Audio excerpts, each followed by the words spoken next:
नमस्कार, मैं हूं आपके साथ अंकिता पाल। बुलेटिन की शुरुआत करते हैं। अमेरिकी राष्ट्रपति डोनाल्ड ट्रंप से मुलाकात से पहले प्रधानमंत्री नरेंद्र मोदी व्हाइट हाउस पहुंचे हैं।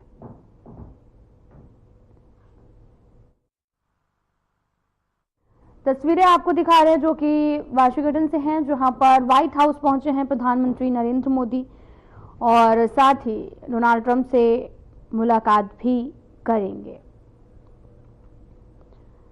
व्हाइट हाउस पहुंचे हैं प्रधानमंत्री नरेंद्र मोदी, अमेरिकी राष्ट्रपति डोनाल्ड ट्रंप से मुलाकात करेंगे। दरअसल अमेरिकी राष्ट्रपति डोनाल्ड ट्रंप की तरफ से व्हाइट हाउस में पीएम मोदी के साथ प्रेस वार्ता के दौरान भारत चीन सीमा विवाद को सुलझाने के लिए मदद की पेशकश भी की गई थी। हालांकि भारत ने अमेरिकी राष्ट्रपति की पेशकश को विनम्रता से ठुकरा दिया था। आपको बताते चले कि अमेरिकी राष्ट्रपति डोनाल्ड ट्रंप ने भारत और चीन के बीच सीमा विवाद को सुलझाने में मदद की पेशकश की है।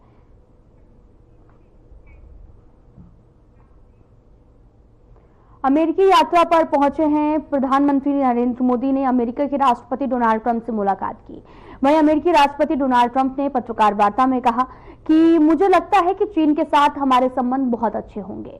कोविड-19 महामारी से पहले तक राष्ट्रपति शी के साथ में मेरे संबंध बहुत अच्छे थे और मुझे लगता है कि चीन दुनिया में एक बहुत महत्वपूर्ण खिलाड़ी है। मुझे उम्मीद है कि चीन, भारत, रूस और अमेरिका हम सभी साथ मिलकर काम कर सकते हैं।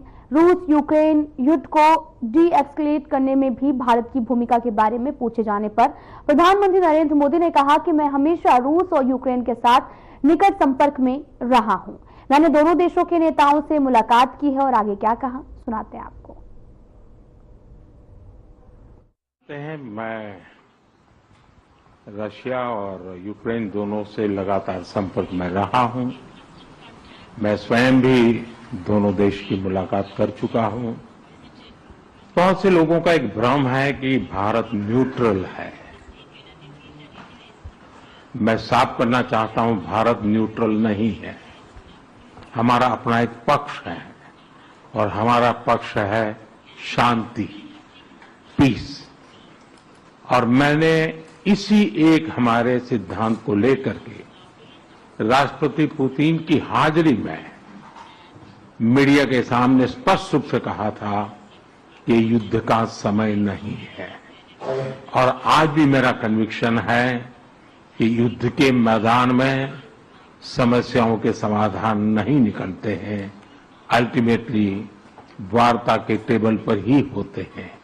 और भारत का लगातार प्रयास रहा है कि दोनों लोग जिसमें मौजूद हो वैसे फोरम में बातचीत होगी, तब कोई रास्ता निकलेगा। राष्ट्रपति ट्रंप जो प्रयास कर रहे हैं, मैं उनका स्वागत करता हूं, समर्थन करता हूं और मैं चाहता हूं कि राष्ट्रपति ट्रंप हो सके उतना जल्दी सफल हो ताकि दुनिया में शांति। Well, I think we're going to have a very good relationship with China. I got along with President Xi very well until COVID. That was a bridge too far. But until then, I got along with President Xi very, very well. We were very close as leaders go. I don't want to be naive, but as leaders go, I think we were very close. And I think that China is a very important player in the world. I think they can help us get this war over with Ukraine and Russia. And I look at India, I do see the skirmishes on the border, which are quite vicious, and I guess they continue to go on. If I could be of help, I'd love to help because that should be stopped. That's been going on for a long time, and it's quite violent. It's quite violent, but I would hope that China and India and Russia and U.S. and all of us can get along. It's very important. You know, the power of weaponry today is, and not only nuclear, but nuclear in particular, the power of weaponry is very important. I said before that I had very constructive talks in my first term with President Putin about the denuclearization of the two countries, and then we were going to go to China after we worked some kind of a deal. And we, at the confines of a deal, I thought he really wanted to do it, so did I, denuclearize. And it's such a beautiful term when you think about it. In other words, to bring it down, because the power of those weapons is too great.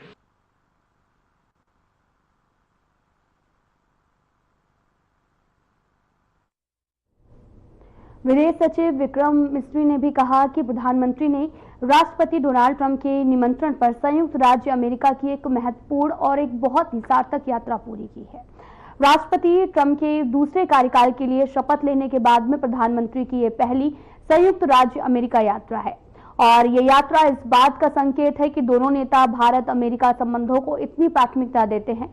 वहीं राष्ट्रीय खुफिया विभाग की नई नियुक्ति निर्देशक तुलसी गाबर्ड ने भी प्रधानमंत्री से मुलाकात की है। प्रधानमंत्री ने एलन मस्क और विवेक रामास्वामी से भी मुलाकात की। व्हाइट हाउस में चर्चा 4 घंटे तक चली और कई विषयों पर चर्चा हुई, राजनीतिक और साथ ही आपको ये भी बताते चले कि सुरक्षा सहयोग, रक्षा, व्यापार और आर्थिक जुड़ाव, प्रौद्योगिकी और ऊर्जा सुरक्षा, लोगों के बीच में संपर्क से लेकर क्षेत्रीय और वैश्विक मुद्दों पर भी संबंधों के पूरे दायरे पर चर्चा की गई है। Just excuse me, concluded a very substantive and productive visit to the United States at the invitation of President Donald Trump. As you all know, this is Prime Minister's first visit after the first visit to the United States after the inauguration of President Trump for a second term. And as I had mentioned earlier as well, the fact that this visit is taking place within just 3 weeks and a bit of the inauguration is a signal of the priority that both leaders attach to the India-US relationship. Prime Minister arrived in Washington, D.C. yesterday evening. He was hosted at Blair House and he had a number of engagements. On arrival yesterday, the newly confirmed Director of National Intelligence, Ms. Tulsi Gabbard, paid a call on the Prime Minister. This morning, the Prime Minister received Mr. Elon Musk and Mr. Vivek Ramaswamy as well. Two leaders jointly launched the US-India Compact for the 21st century. This compact stands for catalyzing opportunities in military partnership, accelerated commerce and technology. In the area of trade and investment, for instance, the leaders launched Mission 500, aiming to more than double total two-way trade to $500 billion by 2030. The two leaders also announced plans to negotiate the first tranche of a mutually beneficial multi-sector bilateral trade agreement by the fall of 2025. Towards advancing this process, and this issue did figure in some detail in the discussions as well. Both countries will take an integrated approach to strengthen bilateral trade across the goods and services sector. This will include themes such as increasing market access, reducing tariff and non-tariff barriers, and deepening supply chain integration between the two countries.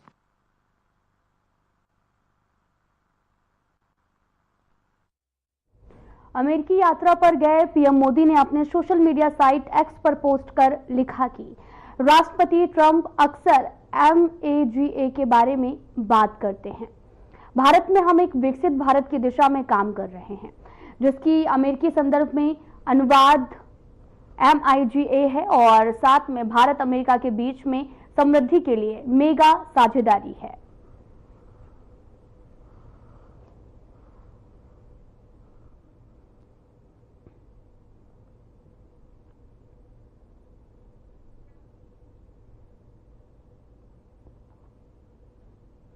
Bureau head सपना चारण ने Washington DC media centre में वरिष्ठ पत्रकार आरती टिक्कू से मोदी के 2 दिन की यात्रा के बारे में बातचीत की है। इस दौरान उन्होंने क्या कुछ कहा, आपको सुनाते हैं। अमेरिका में इस वक्त हम मौजूद हैं वॉशिंगटन डीसी में। यहाँ पर मीडिया सेंटर बनाया गया है भारतीय एम्बेसी के द्वारा, और अभी हम इस समय यहाँ पर मौजूद हैं। हमारे प्रधानमंत्री यहाँ पर पहुँच चुके हैं कल, और उनकी यहाँ पर 2 दिन की यात्रा है जिसके बारे में हम बातचीत करेंगे। हमारे साथ सीनियर जर्नलिस्ट आरती टिक्कू हैं जिनसे हम बातचीत करेंगे। सबसे पहले तो वेलकम ऑन आवर चैनल। धन्यवाद। तो 2 दिन की जो ये यात्रा है प्रधानमंत्री जी की, उसके बारे में मैं आपका एक व्यू जानना चाहूँगी। सबसे पहले तो उसके बारे में आप क्या बताना चाहेंगे बीइंग अ सीनियर जर्नलिस्ट? देखिए, ये बहुत ही महत्वपूर्ण विजिट है क्योंकि प्रेसिडेंट डोनाल्ड ट्रंप सिर्फ 24 दिन से ऑफिस में हैं, और 24 दिन में ये चौथे हेड ऑफ स्टेट है जो आए हैं और जिनको इनफैक्ट निमंत्रण दिया गया और वो आए हैं। और ये अपने आप में एक बड़ी बात है क्योंकि प्रेसिडेंट डोनाल्ड ट्रंप ने पिछले 24 दिनों में काफ़ी सारे डिसीजंस लिए हैं, काफ़ी ज़्यादा वर्ल्ड को जो है नए सिग्नल्स दे रहे हैं, और वो जो डिसरप्शन और जिस तरह का एनर्जी लेके आए हैं और जिस तरह की धमकियां वो कई देशों को दे रहे हैं, उस सब में प्रधानमंत्री मोदी जी को बुलाते हैं, उनसे बातचीत करते हैं, और ये अपने आप में मैं कहूँगी एक बड़ी बात है क्योंकि दुनिया को एक सिग्नल जा रहा है कि भारत अमेरिका के लिए महत्वपूर्ण है। प्राइम मिनिस्टर मोदी का जो एक संबंध जो है प्रेसिडेंट ट्रंप के साथ, इनफैक्ट बहुत ही अच्छा संबंध रहा है, कई वर्षों से रहा है, और वो अपने आप में एक सिग्नल है पूरी दुनिया को। इनफैक्ट एशिया में बड़े सारे देशों को, चीन को एक सिग्नल है। इनफैक्ट अगर आपको मालूम होगा कि मैक्सिको, कनाडा और चाइना के खिलाफ उन्होंने टैरिफ की बहुत जंग छेड़ी हुई है, और लगातार वो कुछ ना कुछ जो है बहुत मैं कहूँगी सख्त बयान उन्होंने दिए हैं कनाडा को लेकर, जस्टिन ट्रूडो जो बगल में है, मैक्सिको को लेकर। लेकिन प्रधानमंत्री मोदी जी को जिस तरह से सत्कार मिला है, कल वो तुलसी गबार्ड जो अमेरिका की पहली मैं कहूँगी Hindu director of national intelligence बनी है, और उनसे उनकी मुलाकात हुई कल, और आज वो काफ़ी बाकी डिग्नेटरीज से मिल रहे हैं। विवेक रामास्वामी से मिले हैं, इलॉन मस्क जो सबसे बड़े मिलियनर है दुनिया के, और कई सारे और NSA जो अमेरिका के हैं उनसे मिले हैं। तो ये सब कुछ मिला के अगर आप देखें तो ये एक संदेश है पूरी दुनिया को कि इंडिया हमारा एक बहुत प्रमुख पार्टनर है। प्राइम मिनिस्टर मोदी के साथ हमारा एक बहुत अच्छा संबंध है, और उसी को बरकरार करने का एक संकेत दिया जा रहा है हमारे पड़ोसी देशों को भी, पाकिस्तान को, बांग्लादेश को और चीन को। और अगर आप देखें पूरी दुनिया में जहाँ पे वो काफ़ी सारे लोगों को, यूरोपियन लीडर्स को भी वो धमकियाँ दे रहे हैं, लेकिन साथ ही साथ में अगर आप देखें प्रेसिडेंट पुतिन के साथ वो अच्छे से बात कर रहे हैं, और प्रेसिडेंट ज़ेलेंस्की और उनकी जो बातचीत हो रही है पीस के लिए वो भी चल रही है। गाज़ा और जो इज़राइल का जो जंग चल रहा है उस पर भी बातचीत हो रही है, और इसमें इंडिया भी शामिल है इस सारे प्रोसेस में। तो मुझे लगता है कि एक पॉजिटिव संदेश जा रहा है। जैसे कि आप यहाँ पर कवर कर रही हैं, दिल्ली से स्पेशली आई हैं आप भी, हम लोग भी आए हैं दिल्ली से स्पेशली, और US का ये जो दौरा है इसको खास तौर पर बहुत बारीकी से आप देख रहे हैं, इसलिए आपने काफ़ी अच्छे से इसके बारे में एक्सप्लेन भी किया। अगर बात करें ट्रंप की, तो ट्रंप के साथ मोदी जी के पहले ही पुराने रिलेशंस बहुत अच्छे रहे हैं। अब जो ट्रंप सेकंड टाइम प्रेसिडेंट बने हैं, तो और उसके बाद पहली मुलाकात यहाँ पर मोदी जी की उनसे हुई है, उन्होंने इनवाइट किया था, तो प्रधानमंत्री जी यहाँ पर आए। अब आपको क्या लगता है, अगर स्पेसिफिकली बात किया जाए कि इनके रिलेशंस के बारे में, अमेरिका और इंडिया के रिलेशंस के बारे में, और आगे चलकर जो उनके आपस में रिलेशन बनेंगे, और उसके अलावा क्या बेनिफिट्स होंगे हमारी इकोनॉमी को? देखिए, US और इंडिया जो है इकोनॉमिकली अलाइज है और ट्रेड पार्टनर्स है। इंडिया का सबसे बड़ा ट्रेड पार्टनर अमेरिका है, मतलब कि इनफैक्ट सबसे ज़्यादा जो हम चीज़ें एक्सपोर्ट करते हैं वो हम अमेरिका को बेच रहे हैं। और प्रेसिडेंट डोनाल्ड ट्रंप का जो इशू है, जो एजेंडा, मैनिफेस्टो जिस पे वो जीत कर आया है, वो ये है कि मेक अमेरिका ग्रेट अगेन। उसका मतलब ये कि अमेरिका के जो ट्रेड इम्बैलेंसेस बैलेंस है या ट्रेड डेफिसिट है किसी भी मुल्क के साथ, सिर्फ हिंदुस्तान के साथ नहीं, जितने भी इश्यूज ट्रेड को लेकर है वो उन पे जाके वो सारे ट्रेड इश्यूज को रिव्यू कर रहे हैं, रीनेगोशिएट करना चाहते हैं, टर्म्स वो अच्छी चाहते हैं और उनको लगता है कि इंडिया ने काफ़ी टैरिफ्स लगाए हैं बहुत सारे प्रोडक्ट्स पे और उसकी वजह से ये एक पॉइंट होगा जिस पे नेगोशिएशंस होंगी, जिस पे बार्गेनिंग होगी और मुझे लग रहा है ऑलरेडी इंडिया ने काफ़ी कंसेशंस जो है दी है। वो ऐसी कंसेशंस है जिसमें इंडिया का कोई नुकसान नहीं था और नुकसान नहीं है। वो एक इशू डेफिनेटली ट्रेड को लेकर होगा। दूसरा इशू अगर आप देखें कि वो इलॉन मस्क से भी मिले और वो चाहेंगे कि स्टारलिंक जो है इंडिया आए, वहाँ पे भी मुझे लगता है पॉसिबिलिटी है, एक स्कोप है इंडिया के लिए कि वो स्टारलिंक को निमंत्रण दे। तीसरा मेरे ख्याल से क्वाड की बात होगी, जो एक अलायंस है 4 देशों का, उसमें इंडिया है, उसमें अमेरिका है, उसमें ऑस्ट्रेलिया है और उसमें जापान है और चारों देशों को अगले लेवल तक ले जाना जो है उनकी मुझे लग रहा है मंशा होगी और इसमें भी काफ़ी सारे ट्रेड इश्यूज को देखते हुए बहुत कुछ नेगोशिएट किया जा सकता है। कई सारी और चीज़ें है जो न्यूक्लियर एनर्जी है उस पर मुझे लगता है बात होगी। ऑयल, नेचुरल गैस जो अमेरिका चाहता है कि वो और ज़्यादा बेचे इंडिया को, या आर्म्स या जो डिफेंस सिस्टम्स है, वेपन सिस्टम्स है, वो इंडिया को और ज़्यादा बेचे। ये सारी चीज़ें जो है वो दोबारा से मुझे लगता है रिव्यू होंगी कि कहाँ पे क्या गुंजाइश है कि इंडिया या जो डिफेंस सिस्टम्स है, वेपन सिस्टम्स है, वो इंडिया को और ज़्यादा बेचे। ये सारी चीज़ें जो है वो दोबारा से मुझे लगता है रिव्यू होंगी कि कहाँ पे क्या गुंजाइश है कि इंडिया अमेरिका बेशक इंडिया से ज़्यादा चीज़ें ले रहा है, क्या अमेरिका भी ज़्यादा चीज़ें इंडिया को बेच सकता है कि नहीं, वो सारी चीज़ें होंगी जहाँ पे भी इंडिया का interest clearly. Prime minister Modi जो है, इनफैक्ट उन्होंने जब प्रेसिडेंट ट्रम्प 2020 में इंडिया में आए थे तो उन्होंने जाते जाते ये कहा था कि प्रधानमंत्री मोदी जो है वो एक बहुत टफ नेगोशिएटर है और उनकी ये बात जो है ये हमें ध्यान में रखनी चाहिए कि प्राइम मिनिस्टर अपना नेशनल इंटरेस्ट पहले देखेंगे, वो भारत के हित में क्या है उसी तरह की डील्स करेंगे ट्रेड को लेकर प्रेसिडेंट ट्रम्प के साथ। लेकिन मुझे ये भी लगता है कि प्रेसिडेंट ट्रम्प भी उनको काफ़ी सारी रियायत देंगे, कुछ गिव एंड टेक होगा और मुझे लगता है कि ये रिलेशनशिप जो है, मुझे नहीं लगता इसमें कोई ज़्यादा कोई अड़चन आने वाली है। एक लास्ट क्वेश्चन, अगर हम बात कर रहे हैं सब चीज़ों के बारे में ऑलमोस्ट हमने कवर किया बस यहाँ पर, लेकिन यूएस में अगर हम देखते हैं तो कुछ नेगेटिविटीज़ भी हैं। अगर आप उसके बारे में थोड़ा नेगेटिव पॉइंट्स भी जाते हैं, जैसे पब्लिक की अगर हम बात करें, यहाँ की लोकल मीडिया की बात। देखिए अमेरिका जो आपको समझना पड़ेगा कि प्रेसिडेंट ट्रम्प जो आए हैं वो क्यों इतने बड़े मैंडेट से आए और जो एक मागा मूवमेंट चला, मेक अमेरिका ग्रेट अगेन, वो क्यों चला? उसका कारण है कि कई साल जो है एक तो लेफ्ट लिबरल मीडिया, उसमें डेमोक्रेट्स की जो पार्टी है, उन्होंने जो क्षति अमेरिका की इमेज को पहुंचाई और जिस तरह के हालात यहाँ रहे, आपको याद होगा जिस तरह का जेंडर इश्यूज पे डिबेट हुआ कि वोकिज्म ने जो है अमेरिकन सोसाइटी को धीरे धीरे जो है अंदर से करोड़ किया और उसकी वजह से जो फैमिली स्ट्रक्चर है कि यहाँ पे फैमिली स्ट्रक्चर बिल्कुल ब्रेक डाउन है। उसमें यहाँ पे माँ बाप को मालूम नहीं है कि बच्चे क्या कर रहे हैं, बच्चों को ये नहीं मालूम कि माँ बाप क्या कर रहे हैं।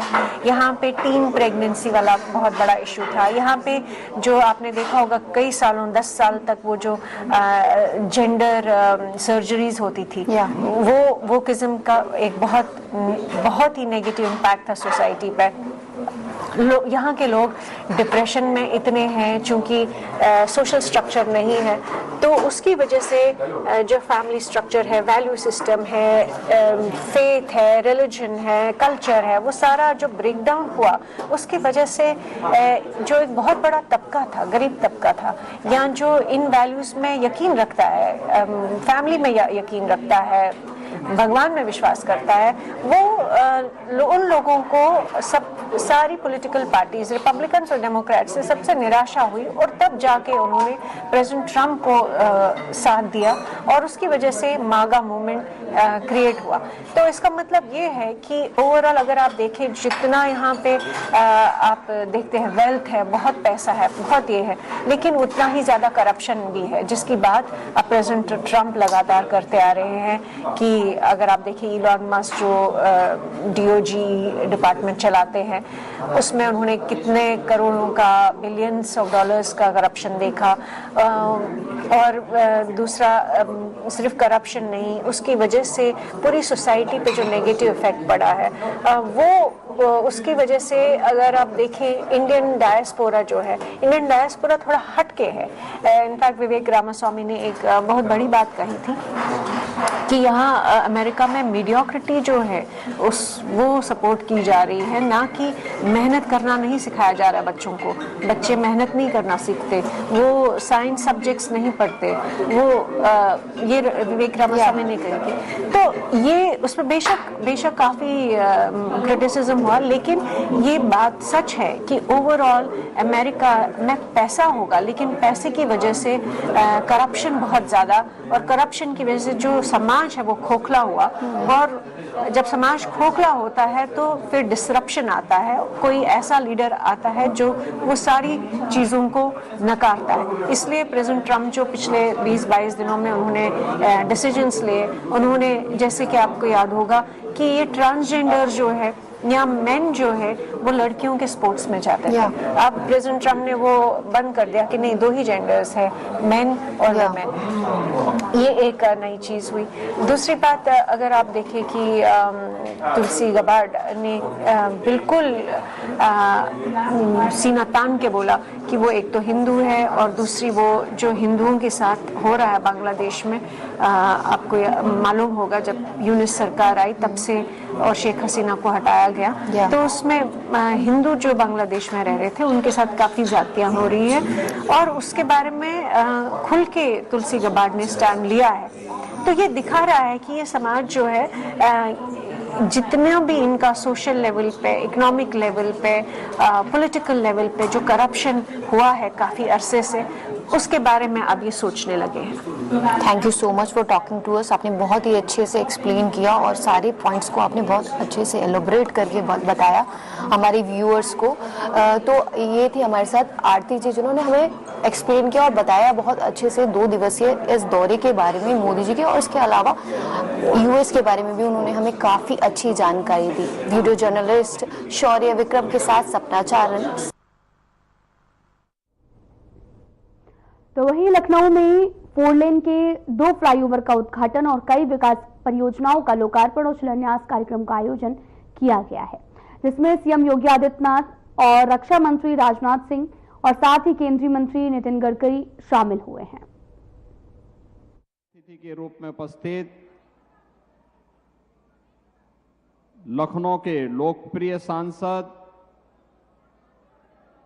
और देश के यशस्वी रक्षा मंत्री आदरणीय श्री राजनाथ सिंह जी, देश के अंदर इंफ्रास्ट्रक्चर को एक नए विजन के साथ आदरणीय प्रधानमंत्री जी के विजन के अनुरूप एक नए भारत का निर्माण करने वाले केंद्रीय सड़क परिवहन और राजमार्ग मंत्री आदरणीय श्री नितिन गडकरी जी, उत्तर प्रदेश सरकार के मंत्रिमंडल के मेरे सहयोगीगण, उप मुख्यमंत्री द्वय श्री केशव प्रसाद मौर्य जी, श्री ब्रजेश पाठक जी, राज्यसभा के माननीय सांसद डॉक्टर दिनेश शर्मा जी, श्री बृजलाल जी, श्री संजय सेठ जी, लखनऊ की महापौर श्रीमती सुषमा खड़कवाल जी, विधान परिषद के माननीय सदस्य श्री मुकेश शर्मा जी, रामचंद्र प्रधान जी,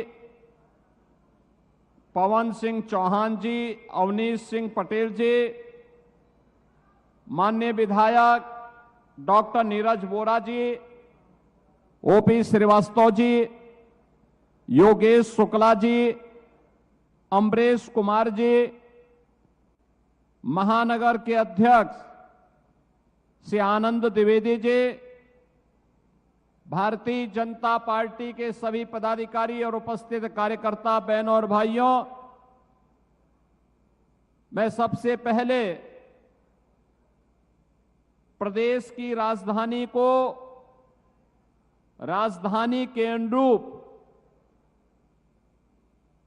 अत्याधुनिक सुविधाओं से युक्त करने के लिए और सरदेव अटल जी के सपनों का लखनऊ बनाने के लिए लखनऊ के लोकप्रिय सांसद और देश के यशस्वी रक्षा मंत्री जी का केंद्रीय सड़क परिवहन और राजमार्ग मंत्रालय के माननीय मंत्री आदरणीय श्री नितिन गडकरी जी का आज के इस समारोह में लखनऊ वासियों की ओर से, प्रदेश वासियों की ओर से हृदय से स्वागत करता हूं, अभिनंदन करता हूं। बहनों और भाइयों, आज लखनऊ को